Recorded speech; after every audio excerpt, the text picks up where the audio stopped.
Weyisi na buvunanyizibwa. Minisita we yali awo gweyogeddeko wa ethics mukyala Kero yagamba nti atambudde Uganda kuba nze nakimubuuza ng'atudde awo mukulu Ssenyonjo w'atudde n'agamba nti Masaka ate mu buli bw'enguzi mwayitiridde mwe mukutte ebbendera. What do you say about that? Lwaki tuli bubi nnyo to that level? Tuli bubi olw'ensonga nti bannayuganda bannamasaka oluusi beesuyeyo buggwa naggamba obuli bw'enguzi okubulwanyisa buvunaanyizibwa bwa buli munnayuganda. Naye ekisinga okwewuunyisa nti abagaba enguzi be basinga okugyagala eremerewo.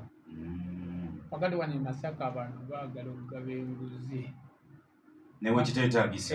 Era nze ewange mu ofiisi bw'otuukayo kyensooka okukugamba nti ebintu bya bwereere bw'oba obadde ozza olowooza nti ogenda kuwa nguzi wali okogenda okumpa museveni ansasula n'amafuta agampa kakati amaanyi gamuggwaawo. Naye abantu b'e Masaka baagala nnyo okugaba enguzi era kati tugenda kuva mu kukwata abagirya tukwate n'abagigaba. Kakati gwe abadde alowooza okugigaba naawe olina okubeera omweteefuteefu kubanga oluusi gwoleetera munno ekikemo okugirya yasuze enjala mwana bamugobye ate oleesa akabandaali. So enguzi buvunaanyizibwa bwaffe ffenna naye bannamasaka mbakubiriza mulekerawo okugaba enguzi n'abagitwala nammwe mulekerawo okugitwala. Omuntu asobola okuwa akasiimu oba tumenye etteeka naye nakyo kiweebuuze nti akasiimu akuwa kaaki ng'okola omulimu gwa gavumenti ogw'okusasula okuba otwala kaaki. So ebyo byonna bya bulyake tugezaako okubirwanyisa naye tulina essuubi nti tugezezaako era olutalo tukyalutwala mu maaso. Naye nammwe abantu ba bulijjo muguwa amawulire waliwo yankubidde eggulo alina obuzibu bwawo mu nnyindo nagamba mukulu nti wampa olunaku olw'okujja ku sayiti nti mbadde nsaba oba amafuta ganaabeera gameka nga kuweereze nga ne bannaye ate emmotoka gye nvuga size zino ezemmwe eza bulijjo ninjivugidde emyaka akati wano mu nnyindo wanema okujja nemugamba nedda nja kujja seetaga mafuta go. So tulina okubeera abagumu to resist that temptation of corruption. So kyekyo n'abalala bangi bagenda kukwatibwa. Tulina okujjukira nti pulezidenti yayisizza ekiragiro nti obanga oli mukozi wa gavumenti naddala abasawo n'abasomesa either osomesa mu masomero ga gavumenti gyofunira omusaala aga private n'ogavaako era nabo batugala tubakwate kati singa kubakwata njabakozesa omukisa guno radio budde gwempadde okubategeeza nti obanga obadde musawo ng'okola mu ddwaliro ly'e Masaka oba okola mu health center yonna eri mu kibuga kino obanga obadde olina akalwaliro katunde nga bukyali oba kawandikiremu omukozi omulala oba wandika ebbaluwa erekulira ogenda okukozesa treating okuki ku mulimu ku dduuka lyo oba ku kiriniki yo. Obanga obadde musomesa nga osomesa mu masomero aga gavumenti ofuna ssente za gavumenti era asomesaawo oba designinga kubanga abaana bangi abantu bangi abalina ebisaanyizo betusobola okuwa emirimu egyo. So kati kyekiddako era tobeera surprised okulaba nti ng'omwaka tegunnaggwaako abasomesa bangi bayinza okubeera mu kkomera n'abasawo bakumenya tteeka eyo. Ekyo njagadde nkyogere nja kudda wano ng'okimbuuzo naye bakukwata bannabbi era kinotiinza saagadde kigenda munda kukuuza tteeka lye babamenye n'ebirala pulezidenti bw'ayogera libateeka kiragiro ekirungi nti oli mwivu.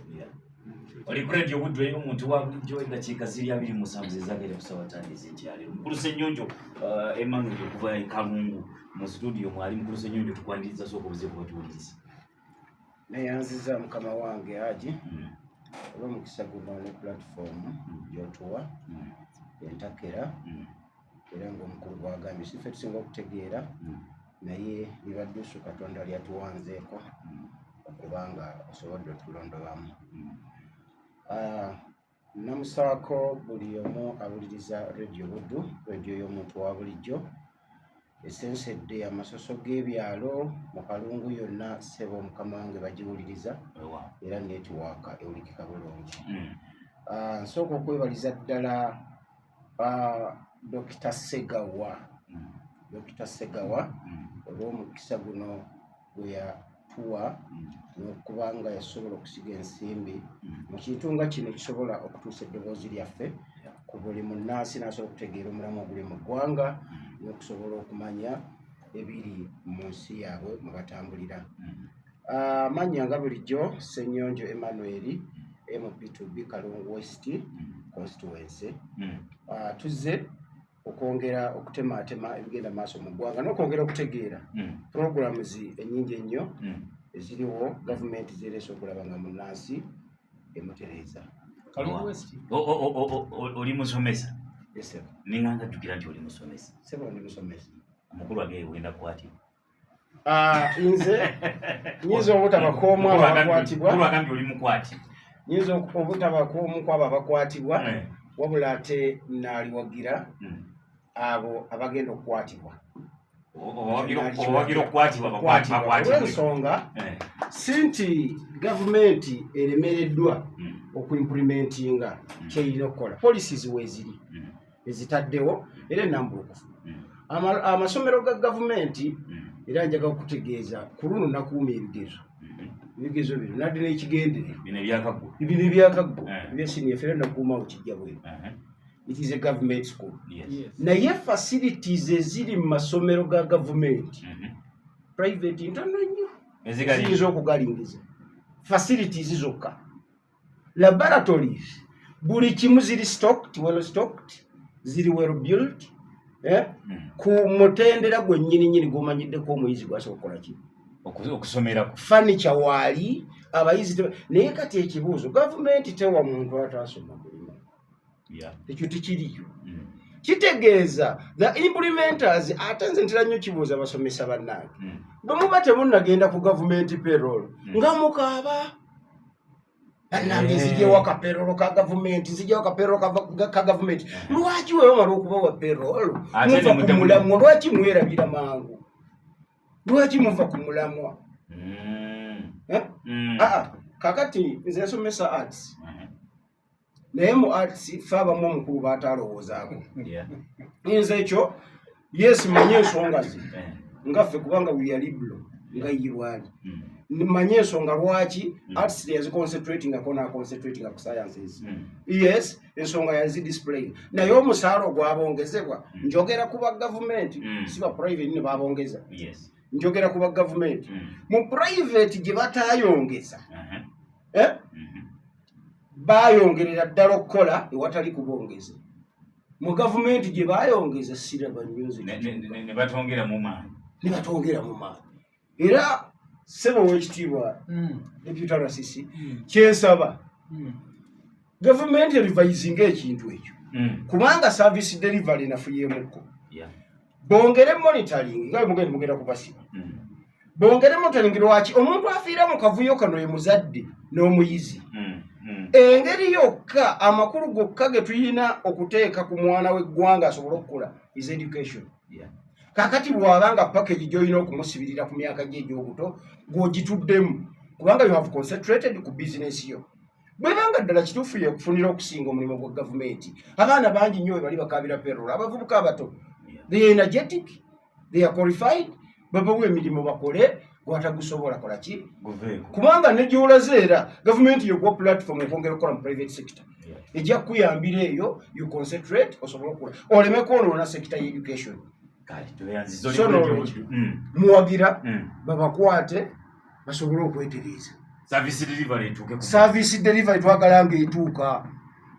Era in fact abasomesa ba sciences be balisinza okuperforminga mbigezo ebijja bino bigenda okukomawo okusinga kubanga basanyu. Kambuze kano ensonga eyo tugiveeko ku masomero ga private n'aga gavumenti galiwo agasinga okuperforminga obulungi.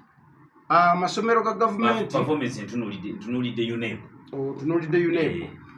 assessment amasomero ga government ga performinga bulungi lwakuba nti kyetutamanyi tulina kyetuyita final assessment essomero lya government byebirungi ebirina nti ddyo lirina operation nene okusinga ku private kati mu operation nene bw'otuuza abaana 10 n'ofunako first grade 10 owa private n'atuuza abaana 5 n'afunako first grade 4 kitegeeza nti gwe yatuuza 10 n'ofuna first grade 10 oba okoze bulungi kubanga waliwo second grade wa second grade bala kati mu final assessment oba omusinzi kubanga you have a lot of population bw'otunuulira service delivery bani botusizaako services performance yaabwe naye kati babazadde batunira ku baana 50 yafunyako first grade 4 awo nowamaanyi no amasomero ga government gakolera ddala era kyenjaga kutegeeza ssemukama wange kale kyembadde nnoonya mukubobedda nnoonya investment versus service delivery gakolera ddala twetaaga ne bimakinga nti government bwebetaddemu ssente nyingi nga tuga n'ebivaamu nabyo twagala biviiremu ddala tuve mu kugamba nti amasomero ga government ate biki no kubanga government bweba yaleeta UCE nereeta UPE USE ne UPE yayina ekigendererwa kulaba ngaomuzadde tainvestinga nnyo mu school fees kubanga government has capacity to deliver education service. Likuredi obutu eyo muntu wa bulijjo RCC kadazidala. Waliwo n'ekirala ekyewuunyisa.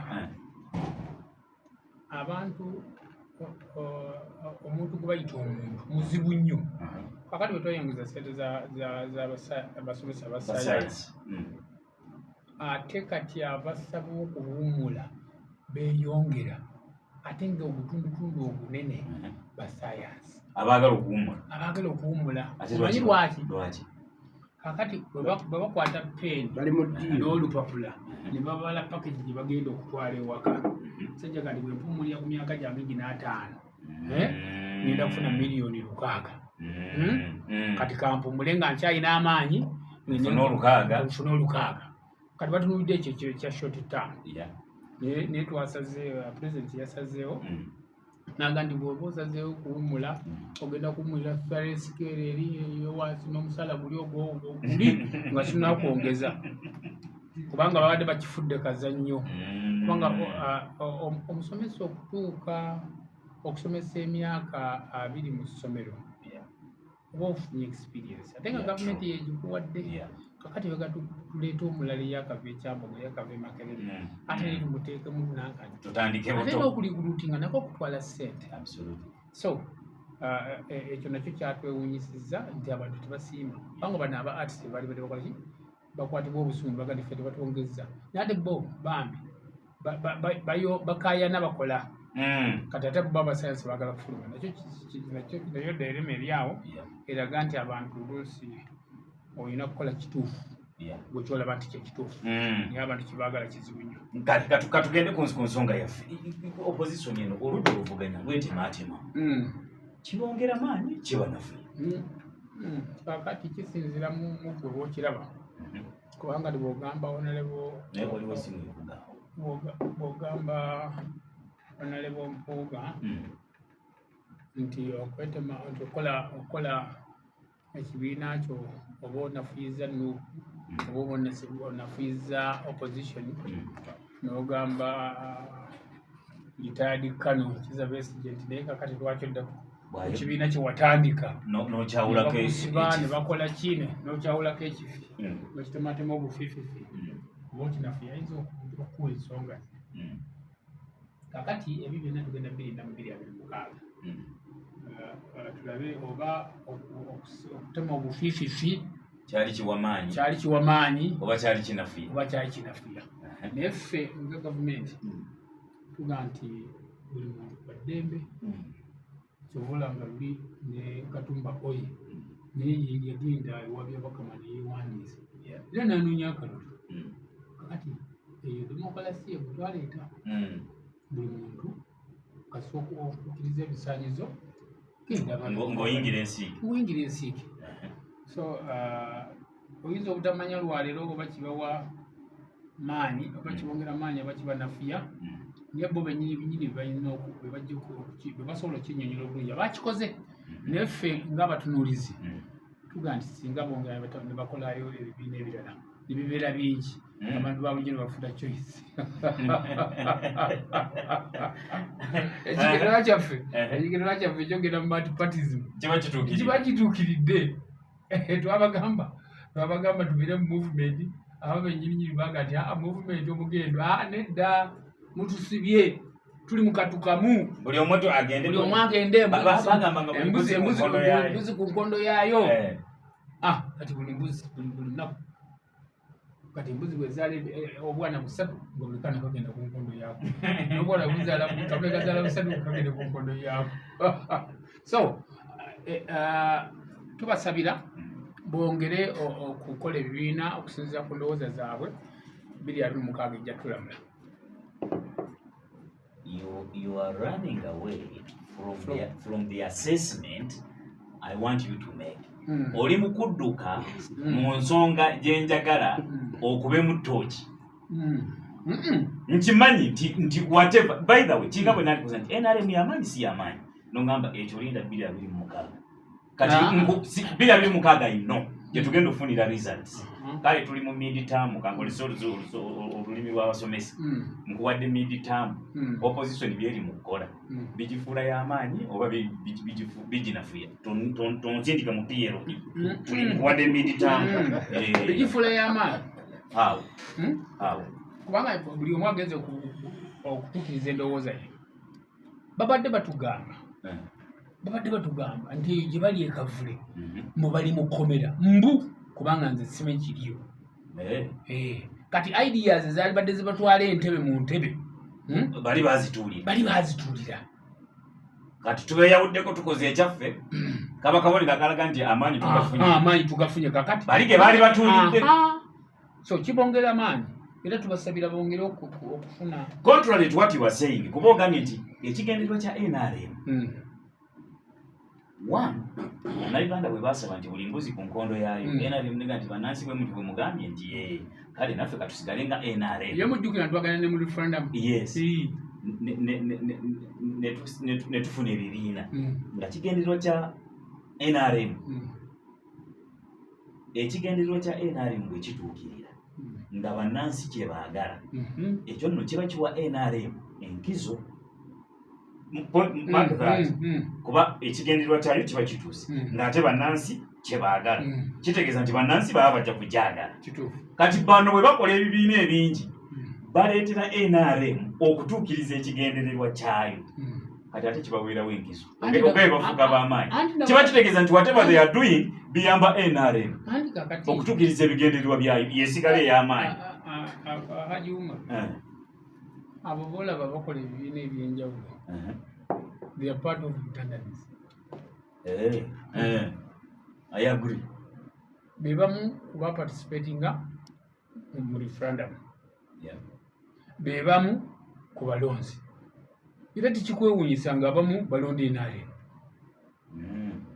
Saagala batuuliza bagambe nti naye kubanga mu kabokisi omuntu abeerayo yekka ndio oyinza okwesanga nga abamu ku abo tulina abakulembeze abamu mubadde mubalaba nga bateekamu amasuuti ne basiba ettaayi ne bagenda nga President Museveni alayira ne bajaguza naye kati demokolasiya nabadde mpuliza ne Robert Mao yabadde agamba baani zibadde agamba Honorable Mpuuga Robert Mao president agamba nti ne bwe neesimbawo era baakola ekiwayi ekirala yali suubi gye baakola suubi 2011 n'agamba naye ate era nze nali pulezidenti waabwe wa DP naye era tebampagira bawagira Dr. Kizza Besigye wa FDC. Kati ekyo emivuyo gibaleka si mivuyo ninga ngalaba abantu abavuga ekidduka without direction bagirina bonna bagenda Ntebe naye batuuse mu roundabout bali mu kwetooloola kye tugamba bonna bagenda Ntebe bonna bagenda wa Ntebe naye kakati omu avuga emmotoka abaganye okwogera abaganye tuyite wano kati beeyawuddemu emmotoka ebaddeemu buli omu afunye eyiye afunye Subaru afunye Benz afunye Corona afunye buli omu avuga yiye speed ani asooka entebe awo n'ebyentambula byabwe dindako katono nkulina babadde mu Benz kubadde osinga okumanya ovuga Benz babadde mu Benz nga bagenda Ntebe driver wa Benz mbw abeekyangiddeko bafunye obutakkaanya mbw ayinza obutabatuusa ne bava mu Benz ne babukira boda boda kati gwe lowooza tebabukidde boda boda babukidde Subaru ate ne Benz nyabwe yafuna jamu bayinza okulinnya boda boda ne bayita ebbalibbali naye nga all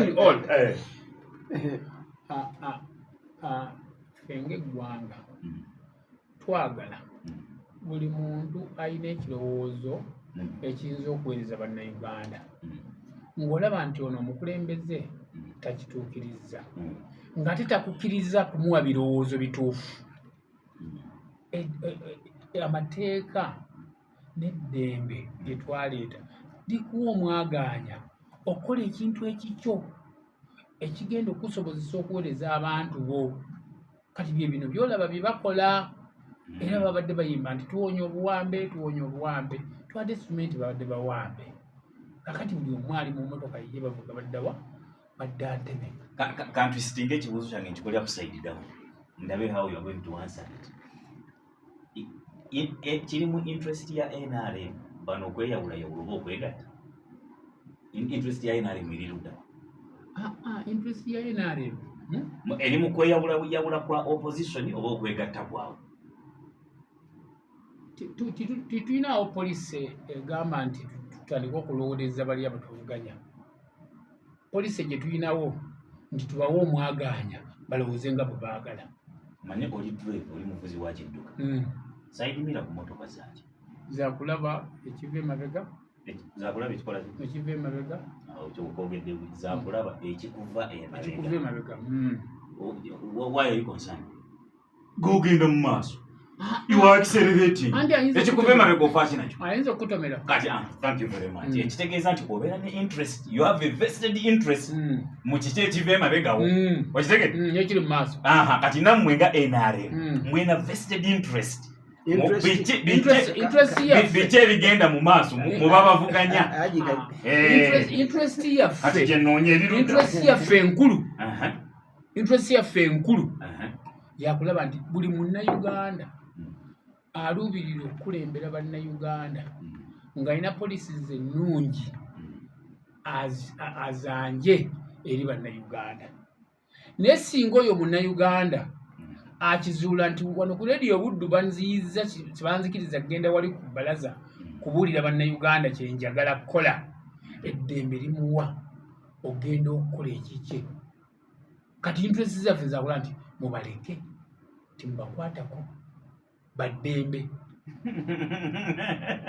era tuga nti nabana abali mu DA bano ababadde ababiri kubanga babaddeyo babiri erubaga nga ndi bano babadde babiri kati bali abalala basigadde kubanga mujjukira luli baali 20 abajja wano nga muganda wange Mpuuga yali ajaguza kakati bano 18 abasigadde betulooza nti mikwano gye balina endowooza y'emu kati nabo tusuubira nti nabo bayinza okuba nga bakoze DA1 oba DA2 nabo twagala bakole ekyabwe ye interest yaffe kanziremu reorienting NRM ne abooludde obuvuganya bonna obwanga bwabwe babwolekeza buyinza olva apparently kati NRM obuyinza buno yebukutte bali baagala kugibusuuza NRM erwana kubusigaza awo wewali interest yammwe mwene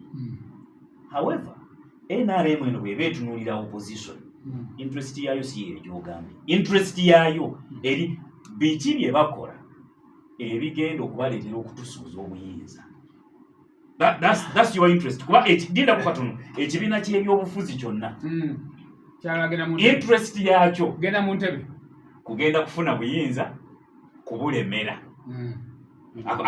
atako mukagalanya akaba NRM akumukagalanya kubufuna obuyinza lemerwa obuyinza kola byoyagala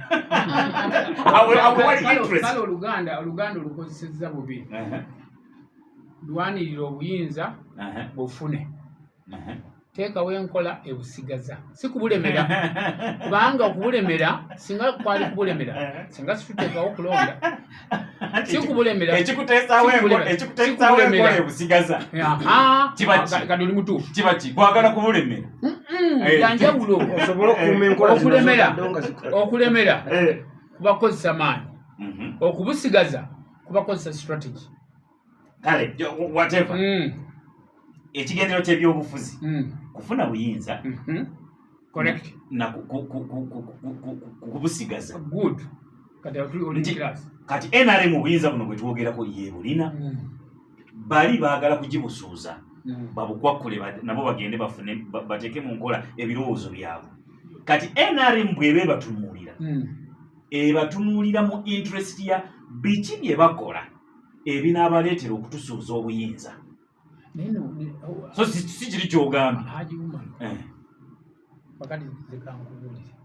era bwe nkulaba oli sarcastic by the way sarcastic mu Luganda kiki sarcastic mu Luganda kudula oli kiri maanyi gogenda mumega naye nga wamutegedde bagenda mukubenki kati njagala okutegeeza n'okutegeeza abatuwuliriza nze mbadde mu bukulembeze bwa pate emyaka 30 bye tulowoozaako bitundu ndowooza nga 9 ku 10 ngeri ki gye tujja bannayuganda mu bwavu ne bwe tuba naaba nga tukomye mu 2026 nga obuyinza abakulu bali bano ba PPF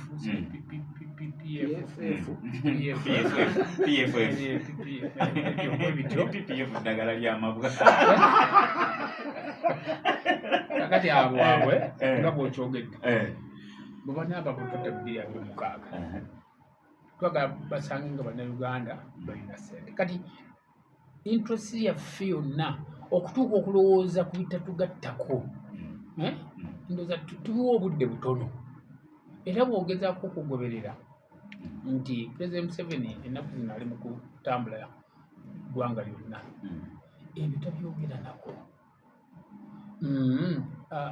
bamemba baffe aba palamenti abakkiriza mu NRM baba batudde ebyo tebabyogera nako olukiiko lwaffe olw'okuntikko lwa Central Executive Committee bwe luba lutudde lwogera ku birala kakati ebyo tubiwa budde butono nnyo kubanga tulaba tebitugattako nnyo ebisinga okutugattako ng'ekibiina lwakuba nti kakati muli eno muli bawagizi oba muli bawagizi simanyi ebisinga okutumalira ebiseera ye ligasi ya NRM kiki kye twayogera kubanga bino byonna byolaba twabyogera dda mu 96 twagala okugaggawaza abantu twagala okendeza obuli bw'enguzi twagala abantu abalamu twajja wano nga life span y'omuntu eri ku myaka 2 kati eri mu 64 omanyi kati oyagala kudivertinga program yange nkulayira tojja kikola tetuli ku gavumenti byeri mu kukola tuli mu kwogera ku the political game the game of politics at hand n'ebyo byennyini byoyogedde olowooza lwaki NRM ebikola lwaki mwaleeta PDM lwaki mwaleeta emyoga lwaki mukoze enguudo lwaki muterezeze ebyo byonna mwagala kusigaza buyinza lindako katono genda mu manifesto yammwe lwaki muwandika manifesto okugamba nti bannayuganda mulabe bye tugenda okukola mutuwa obuyinza mwagala buyinza kubusigaza kyo kituufu kyetwogerako kyetuli mu kwogerako era kyo kituufu nti abaagala okububasuuza bye bakola binaabaleetera okubasuuza obuyinza anti kakati baba baagala okubikola be bamanyi manyi nake nga tutandika okwogera kangogerere lwatu is NRM at peace now bwe mutunuulira bali bannaffe bye bakola mwebase pipiro mwongeddeko n'okwongerako tufuluuta owulira kati mwejjayo amazima ekitegeeza bibannaffe obedda yansa gyenkunoonyamu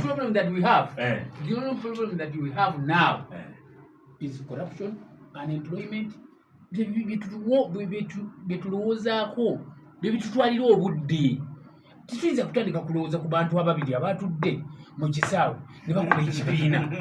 Tuba tugenze wala. Tituyinza kulowooza ku musajja avudde mu Uganda n'agenda mu nsi etuliraanye anoonye obuyambi bagenda omulwanira. Bannayuganda bali wano babuulire ekituufu nti Umaru si mulungi ABCD bakwegatteko. Kati bano aba PPF bano abaani ebibaliko byabwe. Kyovuddwa nga nagambye mu ntandikwa nti tujja kulaba makungula. Neffe ekyaffe tukyali ku mulamwa ogutali gwa mwaka gumu, si myaka 10, si myaka 2. We are consistent. Kyetwagala tukimanyi. Obuyinza twabufuna. Bannayuganda ne babutuwa. Era situwagala kubuta. That is a fact. Kambuzi wagenda temwagala okusikwe kulemera kwenaga. Titwagala kubuta. Kyovula nga tugezaako kulaba nti Munnayuganda bw'aba alina ssente. Ekisooka Munnayuganda bw'aba muyivu. Ng'omukulu ono bw'agambye tutaliwo programs ez'okusomesa abaana okuva mu primary okutumalako secondary ku bwereere. Tulina endowooza nti Munnayuganda bw'aba muyivu si mwangu nnyo wakuwugula wakulimbalimba. Kivula amagye aga gavumenti ziri ezasooka abayingizanga okusinziira ku buwanvu bwo nga tebatunuulira mpapula.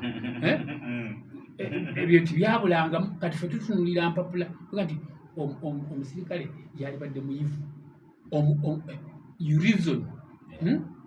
Si muyinsayitinga. Kati bye tutunuulidde. You get it? Situli mu bino bano babiri batudde tunamalako tunalowooleza teggwanga kubanga mwali tuwa. Omanyi what you are saying. Enjogera yo yonna bwengendo gisaamingaako. Omanyi ndi mulungi nnyo mu kuwa ebyokulabirako. Ampuliriza bw'oba omanyi emmeeri nendooza abemasaka wano bamanyi kidyeri. Ekidyeri oba emmeeri eri Lugogoma ng'etambula ku mazzi tefaayo ku mpuuta egenda okuyita simanyi wansi simanyi empuuta egyekiyise mu maaso. You get the point?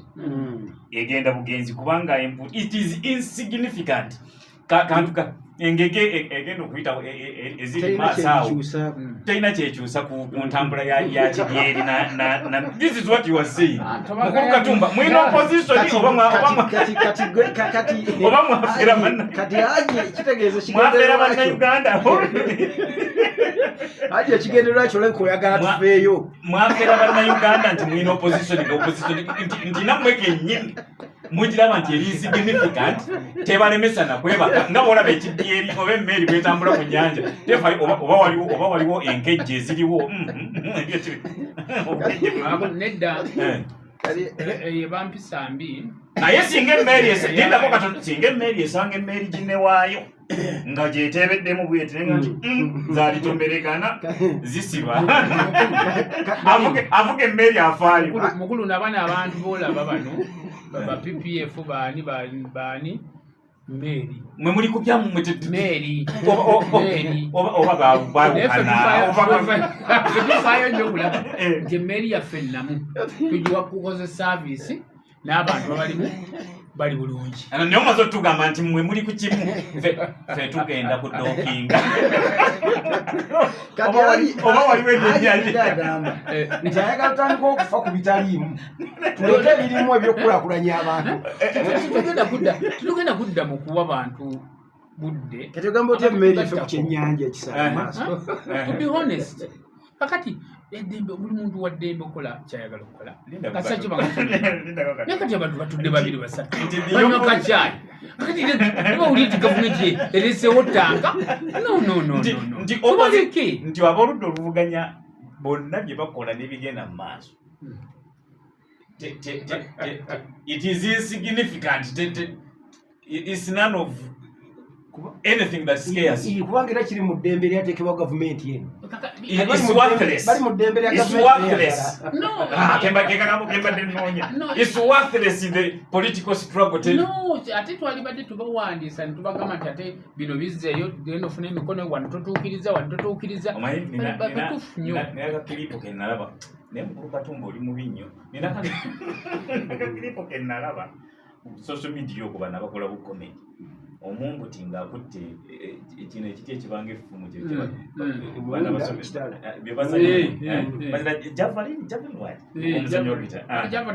kabanga kabengo kati ekiti kyekibanga effumu kati omumbuti n'akikasukawo ati kati eri gye kyagwa oli neyejjako ka toothpick omusajja muwanvu neyejjako ka toothpick kati oba otegedde ekifaananyi kyalinga kinene mukubeeri kyali kinene mbunawula omumbuti yali akisimbise kyagenda otuuka eno ku munene nga ka toothpick yagira ati nakati nawe kyekifaananyi kyosiise opposition nedda bambi si kyensimbi nti mwaba NRM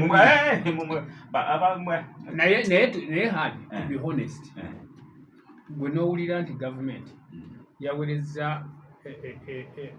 kabangali okudisorganizinga olukiiko olw'abantu ababiri tolaba nga gavumenti batalina byakola nejjayo n'agombuto abantu babiri you are just forgetting that the same government yagenze Kenya e Nairobi nejjayo abantu babiri